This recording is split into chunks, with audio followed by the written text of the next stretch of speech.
ልጅን ከቤት እንዲሸሽ የሚያደርጉ 4 የሴቶች መርዛማ ንግግሮች። አንዲት ሴት ሳታውቀው በንግግሯ ብቻ ባሏን ከቤት እንዲሸሽ ልታደርገው እንደምትችል ታውቃላችሁ? ወንዶች ሰላም ፍለጋ ከቤት እንዲሸሹ የሚያደርጓቸውን 4 ንግግሮች ዛሬ ነው እህታችሁ ነግራችኋለሁ።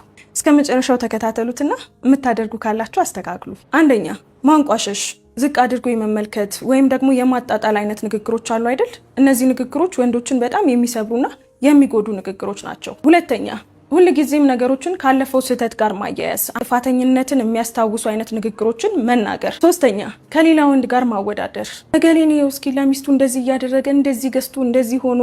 ሲጀመር ሰው እንደ ቤቱ ነው የሚኖረው እንጂ እንደ ጎረቤቱ አይደለም አይደል? ፕሊዝ በተቻላችሁ መጠን የራሳችሁን ህይወት ከሌላ ከማንም ጋር አታወዳድሩ። ከአራተኛው በፊት ግን በትዳር ውስጥም ሆነ በፍቅር ግንኙነት ፍቅር እንዲጨምር ከሚያደርጉ ነገሮች ውስጥ አንዱ ስጦታ መስጠት ነው። ያው እኛ ሴቶች ደግሞ ለወንዶች ስጦታ ለመስጠት ለመምረጥ እንቸገራለን አይደል?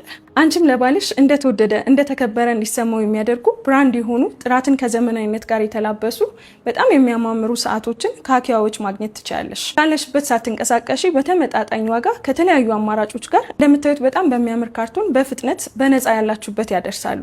ለበለጠ መረጃ በ0995 800 500 ላይ ደውሉላቸው። የቲክቶክ አካውንታቸውንም ከስር ሜንሽን አደርጋለሁ። አራተኛው ደግሞ ምንድነው? ዝምታን እንደ ቅጣት መጠቀም ነው።